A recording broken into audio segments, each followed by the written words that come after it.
Masih di Sapa Indonesia Malam, kelompok kelas menengah di Indonesia jumlahnya lebih banyak dari kelompok masyarakat miskin maupun masyarakat kaya. Saat ini kelompok masyarakat kelas menengah menghadapi banyak masalah, salah satunya gaji atau pendapatan mereka lebih kecil dari pengeluaran. Kelompok masyarakat kelas menengah di Indonesia saat ini menghadapi banyak masalah. Gaji mereka yang terbatas membuat mereka kesulitan mengatur keuangan untuk memenuhi kebutuhan sehari-hari. Jumlah masyarakat kelas menengah di Indonesia lebih besar dibandingkan kelompok masyarakat miskin dan kaya. Warga yang memiliki pengeluaran Rp729.000 hingga Rp1.700.000 masuk kelompok calon kelas menengah. Sedangkan warga dengan pengeluaran 1,7 juta hingga 8,2 juta rupiah masuk dalam kategori kelas menengah.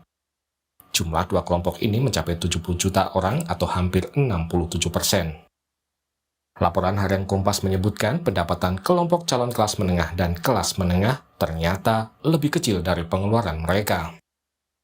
Data tahun 2021, rata-rata gaji kelompok calon kelas menengah berada di angka Rp934.000. Sedangkan pengeluaran mereka lebih dari 1,1 juta rupiah per bulan. Dengan demikian, mereka mengalami defisit sekitar Rp181.000 per bulan. Defisit gaji dan pendapatan diperkirakan akan makin besar di tahun 2045 mendatang, yang bisa mencapai angka Rp818.000. Hal yang sama terjadi di kelompok kelas menengah. Di tahun 2021, diperkirakan rata-rata pendapatan mereka di angka 2,71 juta rupiah. Sedangkan pengeluaran mencapai 2,78 juta rupiah. Ada selisih gaji dan pengeluaran sekitar Rp65.000. Di tahun 2045, selisih pendapatan dan pengeluaran diperkirakan bisa mencapai Rp431.000. Sebagian besar pengeluaran kelompok kelas menengah adalah untuk membeli rumah dan kendaraan. Untuk menutupi kekurangan, mereka biasanya mencari penghasilan sampingan. Rata-rata pengeluaran saya selama sebulan itu saya bisa dikatakan juga sebagai sandwich generation ya. Saya juga harus ingat orang tua di Jombang. Saya biasanya 4 juta. Pendapatan saya, alhamdulillah, kalau bisa dikatakan tuh lebih banyak di luar mengajar. Jadi seperti saya lebih banyak traveling karena saya bersama rekan ikut konsultan, kemudian ikut penelitian di kementerian seperti itu. Saat ini banyak program atau bantuan yang diberikan pemerintah pada kelompok masyarakat miskin. Banyak bantuan diberikan seperti BLT tunai, bansos beras, dan lain-lain. Sedangkan masyarakat kelas menengah yang hidup pas-pasan masih minim perhatian dari pemerintah. Tim Liputan, Kompas TV. Kita ulas lebih dalam soal nasib kelas menengah Indonesia bersama Menko PMK Muhadjir Effendi, Wakil Kepala Desinvestigasi dan Data Harian Kompas Putri Rosalina, dan juga mewakili warga kelas menengah ada Sipin Putra yang berprofesi sebagai dosen Visipol UKI. Selamat malam Pak Muhadjir, Mbak Putri, Mas Sipin. Selamat malam, Mbak Friska. Selamat malam, Mbak Friska. Selamat malam, saya ke Pak Muhadjir dulu. Tadi data yang sudah kami tampilkan sebelumnya, sebenarnya kalau dari pemerintah mungkinkah diberikan perhatian lebih intens lagi untuk kelas menengah? Karena kalau yang kita tahu pasti kan yang jadi prioritas adalah kelas dengan pendapatan di bawah atau kelas miskin, tapi untuk kelas menengah ini tidak mendapatkan perhatian yang serupa. Bagaimana kalau pemerintah melihat ini, Pak Muhadjir? Kalau langsung kelas menengah memang tidak ada ya per definisi, tetapi sebetulnya skema-skema bantuan yang dikeluarkan oleh pemerintah itu juga mencakup kelas menengah. Karena dari perlindungan sosial yang anggaran tahun 2024 itu 490 triliun, itu sebetulnya yang betul-betul menyentuh masyarakat miskin tidak sampai 170 triliun. Ya, misalnya untuk dana yang ada untuk bansos, yang ini sering dikacaukan ya antara program perlindungan sosial dengan bantuan sosial. Bantuan sosial itu kalau kita lihat yang langsung dikelola oleh Kemensos itu hanya 97 triliun. Yang itu termasuk sudah biaya operasional, biaya gaji pegawai yang ada di Kemensos. Ya. Dan itu skemanya adalah untuk 10 juta keluarga penerima manfaat PKH itu, Ya, yang memang jangkauannya ke masyarakat miskin, betul. oke. Tetapi untuk skema-skema yang berupa subsidi itu sebetulnya sebagian besar juga menjangkau kelas menengah. Oke. Termasuk yang sekarang program pangan cadangan pangan pemerintah ini kan cakupannya sampai 22 Ya, juta 400.000 kepala keluarga, yang itu tentu saja kita yakin sebetulnya kelas menengah juga ikut terbantu dengan program pangan beras yang sekarang 10 kilo per bulan ini. oke. Nah, kalau bicara kelas menengah ini kan Pak Muhadjir, ini adalah kelompok yang menjadi penggerak ekonomi salah satunya karena juga bisa untuk berbelanja, menggerakkan kegiatan pariwisata juga. Tapi di sisi lain ada kebutuhan misalnya gajiannya kapan, tapi sekarang sudah habis duluan karena untuk memenuhi kebutuhan kredit rumah misalnya atau kendaraan. Sebenarnya kalau dari pemerintah mungkin tidak memberikan semacam misalnya subsidi untuk kredit perumahan karena untuk kelas menengah ini kan yang dicari adalah kelayakan hidup, bukan berfoya-foya juga tapi untuk mencapai taraf kelayakan hidup. Begitu Pak Muhadjir. Ada untuk kredit perumahan, itu pemerintah mengalokasikan cukup besar, itu sempat 21 triliun ya. Itu untuk 166.000 unit rumah sederhana, yang itu saya yakin itu pasti kelas menengah karena mereka bisa mengangsur sebagian besar pasti dari kelas menengah. Kemudian juga untuk mereka supaya bisa berusaha, itu juga ada KUR. Kredit usaha rakyat itu 47,78 triliun untuk tahun 2024, itu juga sebetulnya adalah diarahkan kepada kelas menengah karena namanya sejak UMKM ya. Jadi secara agregat sebetulnya pemerintah juga sangat peduli terhadap masyarakat kelas menengah ini. Banyak sekali subsidi yang diberikan gitu. Sedangkan untuk masyarakat miskin itu terutama ditekankan pada bansos kan. Oke. Nah tadi Ya. ada juga yang dinikmati soal pangan begitu yang diberikan kelas menengah termasuk kredit perumahan begitu ya Pak Muhadjir ya. Nah saya Betul. sekarang minta pendapat dari Mas Ipin. Sebenarnya apa yang paling dirasakan setiap bulannya? Karena kalau kita bisa dikatakan kan ini bukan kelompok rentan, tidak miskin tapi sulit kaya kalau menurut penelitiannya Harian Kompas. Bagaimana Mas Ipin boleh bercerita? Ya, terima kasih Mbak Priska. Sebenarnya setiap bulan itu tidak punya hutang aja sudah syukur alhamdulillah Mbak. Jadi sekarang itu apalagi kelas menengah di perkotaan ya Mbak ya, Jabodetabek itu sudah familiar dengan pinjol, dengan kartu kredit gitu. Jadi di sini gaji kita masih tetap bekerja itu oke. Jadi gaji kita stagnan itu jadi kayak fenomena biasa. Sedangkan inflasi kita tahu tinggi belakangan ini, harga kebutuhan pokok tinggi, sedangkan gaji kita tetap, sehingga kita perlu strategi untuk biar tidak boncos di akhir bulan gitu, seperti itu. Oke. Nah, selama ini bagaimana mengatasinya, Mas Ipin? Tadi kan Nah, ya, gimana cara strateginya biar begitu kebutuhan dengan pengeluaran itu bisa sama-sama begitu? ya, saya tinggal di periferi, saya di Depok, kerja saya di Jakarta, sehingga saya sangat tergantung dengan public transportation, dan di sini ada BSO, Transjakarta dan KRL itu ada diskon kan, bantuan, sehingga harganya ongkos saya itu cukup nggak terbebani, sedangkan kebutuhan untuk healing, kebutuhan untuk bertemu dengan teman itu saya kurangi, seperti itu. Nah, Yang tersier kemudian dikurangi gitu ya, Mas Ipin? iya, benar. Tapi ada yang dulunya kebutuhan sekunder jadi kebutuhan primer, misalnya kuota, kemudian work from cafe, itu teman, itu kita harus pandai memilah-milah. Selain itu juga jaminan kesehatan kita, untuk uang, misalnya untuk kesehatan kita nantinya itu kita perlu untuk pos itu. Makanya tadi setiap tahun, setiap bulan, setiap akhir bulan tidak ada hutang, itu sudah alhamdulillah seperti itu. Oke. Nah, kalau dari penelitian Harian Kompas seperti apa, Mbak Putri? Apa sih sebenarnya yang jadi kesulitan utama dan apa yang bisa jadi jalan begitu untuk kelompok kelas menengah ini? Terima kasih Mbak Friska. Jadi kalau dari kajian kami, sisa gaji yang didapatkan calon kelas menengah dengan kelas menengah itu cukup sedikit ya, sehingga mereka peluang untuk menabung atau investasi itu cukup rendah. Bahkan ada beberapa kelas menengah yang tidak uangnya nggak tersisa sama sekali. Yang tadi kalau diceritakan kelas menengah anak muda itu gajinya sampai minus ya, artinya mereka sama sekali nggak bersisa, sehingga istilahnya ada yang bilang hidup dari gaji ke gaji gitu loh. Alhamdulillah Ya, kalau misalnya itu cukup gitu kan untuk ya. mencukupi gaji apa kehidupan bulan depan gitu. Mhm. Nah, sejauh ini apa yang bisa jadi solusi kalau dari responden yang harian Kompas tangkap?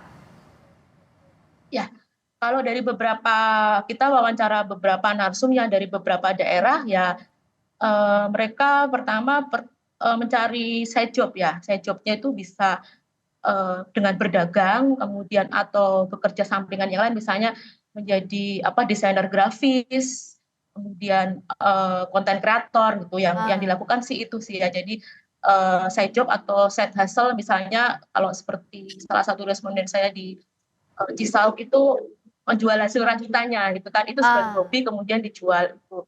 Jadi mereka tetap membutuhkan satu sampingan untuk menambah gaji per bulan gitu, mhm. supaya bisa menambah apa namanya, supaya bisa menjalani lah 1 bulan itu bisa menjalani, Mhm. yang dilakukan oleh responden seperti itu. Jadi rata-rata targetnya adalah jangan sampai minimal jangan sampai ada utang begitu di bulan untuk bertahan dengan sisa gaji yang ada. Jadi Pak Muhajir sebenarnya kan kalau ditanya apakah gajinya cukup untuk kelompok kelas menengah ini seringkali jawabannya ya dicukup-cukupkan, berusaha dicukup-cukupkan.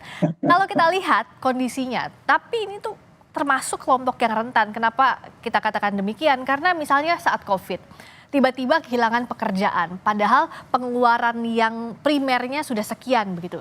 Ini kan jadi kelompok rentan. Nah, antisipasi pemerintah seperti apa sejauh ini? Selain tadi ya ada sejumlah bantuan ataupun subsidi. Ya, Mbak Priska, sebetulnya berbagai macam bantalan sosial yang dibangun oleh pemerintah itu tidak dialamatkan khusus kepada masyarakat sangat miskin ekstrim, miskin, setengah miskin, hampir miskin, tetapi juga sebetulnya yang rentan tadi itu, gitu. Skemanya macam-macam kan, misalnya untuk PKH itu memang untuk orang miskin. Ya.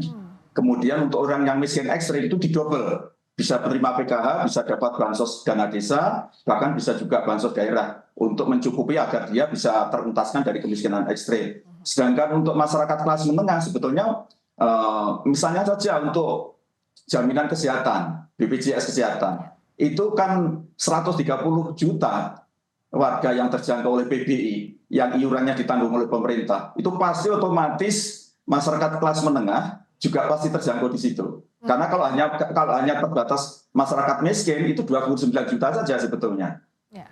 Jadi sebetulnya banyak sekali paket-paket bantuan-bantuan, bantalan sosial yang juga sebetulnya menjangkau kepada masyarakat kelas menengah. Tadi misalnya subsidi rumah Ya. yang sudah disediakan oleh pemerintah. Ya, saya kira sama. Misalnya subsidi BBM. Ya. Itu kan juga tidak untuk orang miskin sebetulnya. Itu Ya. kan masyarakat menengah kan. Termasuk bantuan kredit sepeda motor yang sekarang sudah digulirkan oleh pemerintah terutama untuk motor listrik. Itu kan juga masih masyarakat kelas menengah juga gitu. Jadi sebetulnya memang kita memahami lah banyak sekali kelas menengah yang antara pendapatannya dengan untuk kebutuhan hidupnya belum cukup tadi itu. Ya memang harus usaha kreatif, bagaimana supaya dicukup-cukupkan atau cari tambahan. Dan saya lihat memang gaya hidup masyarakat kelas menengah terutama anak muda sekarang ini adalah pekerja keras dan suka banyak kerja serabutan. Ya. Side job Bagaimana tadi ya. Betul, jadi mereka menurut saya ini justru bagus ya. Anak-anak kelas menengah, anak muda kelas menengah itu rata-rata lebih kreatif, lebih haus akan tantangan hidup dan seterusnya. Ya. Jadi ya kembali kepada sikap mental saja, Mbak Priska. Oke, saya ke Mbak Putri dulu. Jadi bisa kan dikatakan bahwa kan secara populasi Mbak Putri kelas menengah ini kurang lebih 19%. Artinya banyak yang menjadi kelompok kelas menengah dan bersinggungan langsung dengan kebijakan. Kalau Harian Kompas melihat apa sebenarnya yang bisa pemerintah lengkapi dengan kebijakan yang sudah ada? Seperti yang tadi disampaikan Pak Muhajir.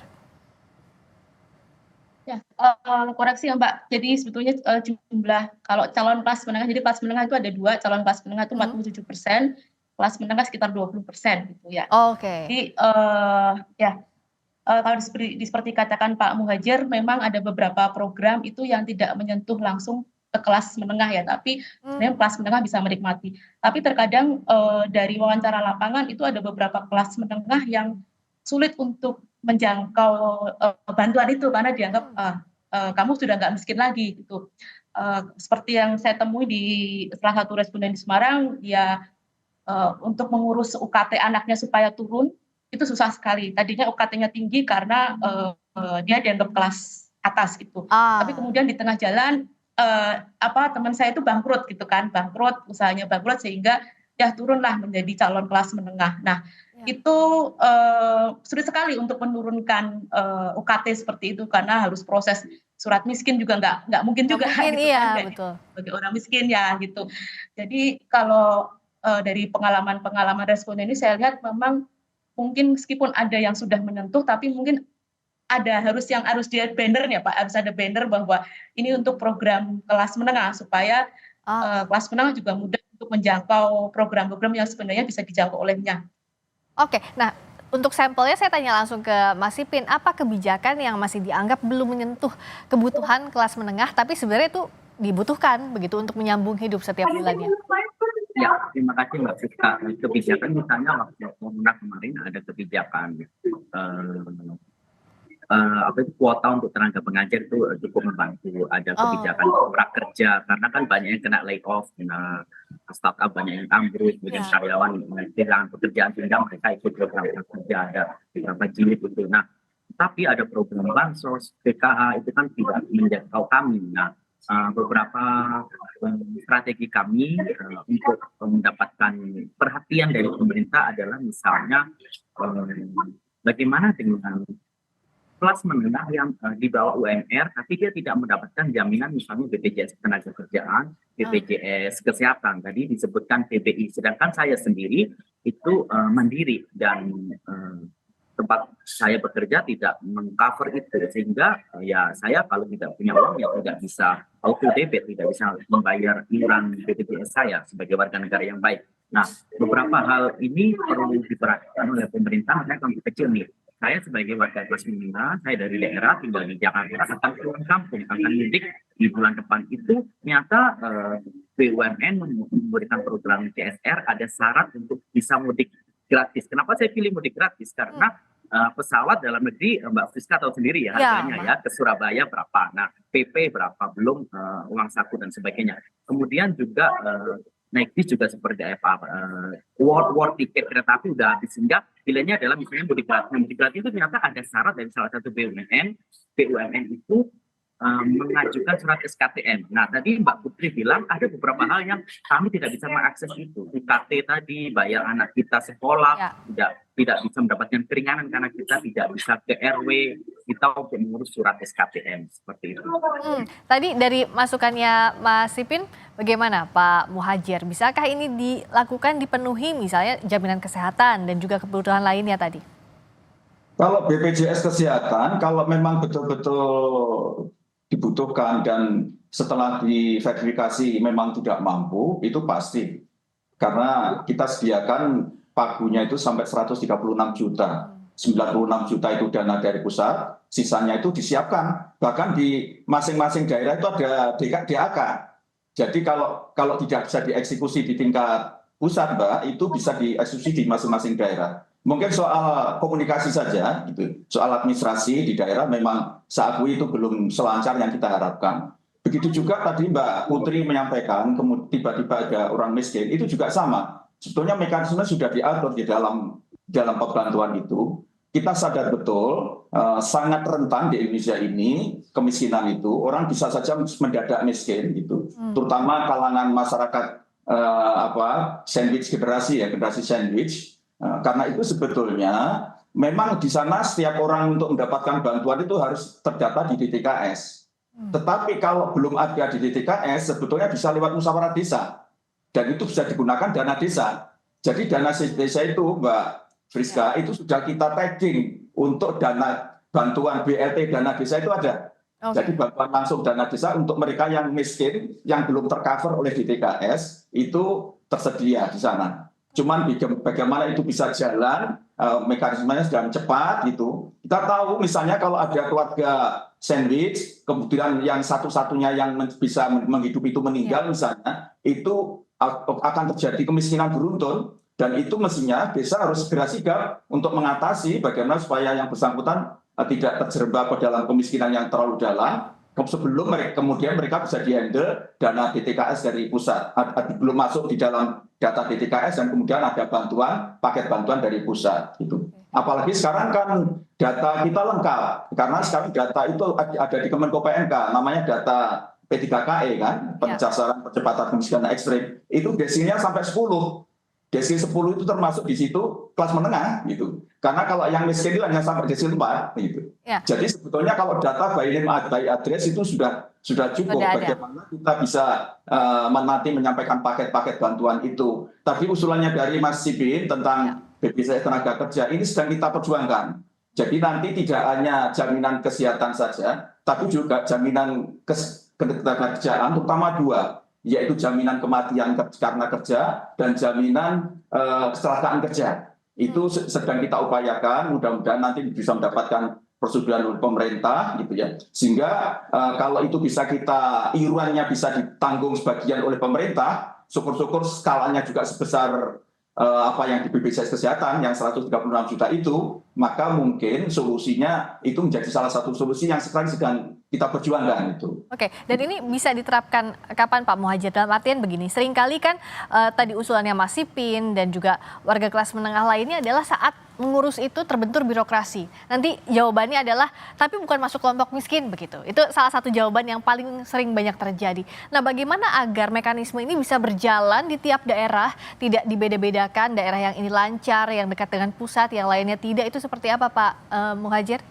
Antisipasi? Ya itu sangat tergantung ya niat baik dari warga juga gitu. Karena begini Mbak Friska, banyak sekali warga yang sebetulnya tidak layak dalam kategori itu juga mengaku. Ini yang sering menyulitkan tim verifikasi di lapangan gitu ya.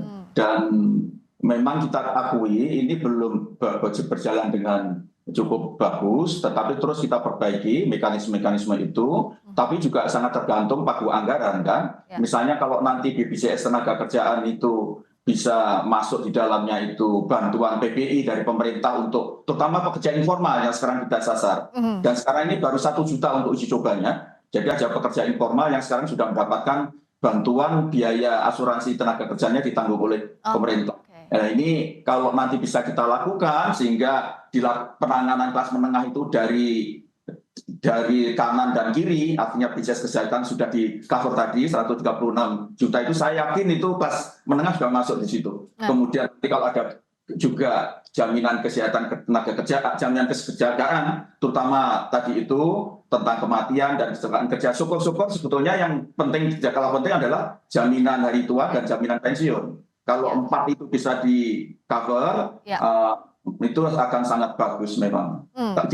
Mudah-mudahan lah, saya kan tinggal 7 bulan. Mudah-mudahan pemerintah berikutnya bisa menindaklanjuti merealisasi.